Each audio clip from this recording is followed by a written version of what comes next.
I had worked in front of Scott Demore in Ontario probably 3 months prior, and then I get a phone call, and it's Don Callis. Um, So yeah, so one of the things I find interesting about your career and stuff mhm, is, you're one of the few Canadians. You're Canadian born in Calgary, if I'm mhm, not mistaken. mhm. You're a Canadian who made it onto the big stage there with Impact, with Yeah, Desi Hit Squad, you and Rohit Raju. yes, Um, sir. so that to me is always something that's impressive because you actually did something that I think is extremely hard to do, which is to wrestle most of your career in Canada and then Mhm. actually make it to the big stage. So I mean, maybe you've done a little bit in the United States prior to that, but the majority of your body of work seems to have been in Canada, and then you got that call. How did that come about?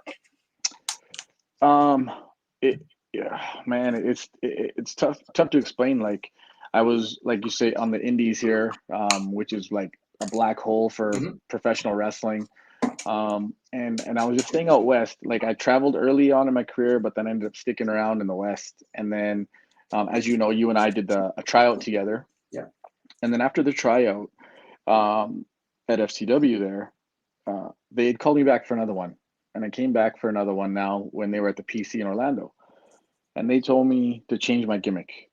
They're like, we have an Indian guy here, which obviously they were referencing gender, and they're like, unless you guys are going to be a team, we might want to yada yada yada, blah blah blah. Let's try to get to another. Show us you can flex some muscle and do something else. So I completely came up with a different persona, which that's when you and I worked as Yeah. singles. I was doing that persona, which was like a Caribbean salsa dancer, Yeah. which I, just I kind happened of not to cut you off. I kind of referred to it as Pitbull, but to. I used to get that reference all the time. So yeah, like the Pitbull, like looking like Pitbull on stage there. But looking better than Pitbull. yeah, thank you. Yeah, thank you. Yeah, I would hope so. I'm taller too. Yeah. Yeah, and then the next, I got a phone call again. They're like, okay, well, we like your stuff. Can you come on down to the PC for a tryout? Another one, and it just happened to be. Uh, they call me. They're like, hey. Do you have your turban? I was like, yes, I do, you idiots. Like, they tell me not to do the Indian gimmick. I come back as something totally different, and they say, hey, grow a beard out and bring your turban. And then they started asking me what languages I speak. So I told them I speak Punjabi. And then they said, forget the Spanish thing. Let's roll with this. And it was a little game of like, we like you, but hold on, hurry up and wait. I was calling it. And then I was working a day job where I kind of was like, it was really good.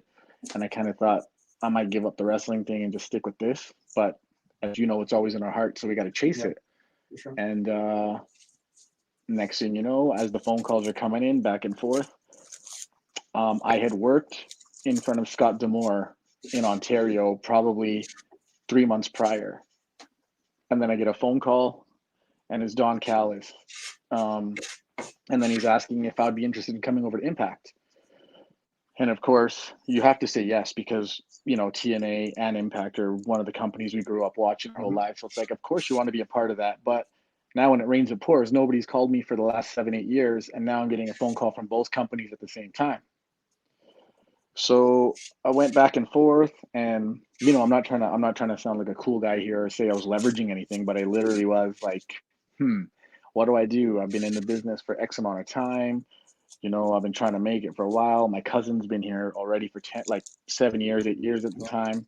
And then I was like, Impact was the desire that Impact showed to having me on the roster spoke volumes. And people are always like, "Oh, the glitz and glamour of WWE." I was like, you got to be wanted and you got to be respected in order to enjoy it as well. Yeah. And WWE was playing a game of let's do this, let's do that, hurry up and wait. Impact was like, let's go, let's get the ball rolling, let's rock. Yeah. And that's more or less how it happened. So it's more, like lightning in a bottle, I guess. It was just like I started to just travel a little bit, got booked in Toronto, and then Scott just happened to be there that day. What was the promotion in Toronto? Battle Arts. Oh, okay. Yeah, Battle Arts.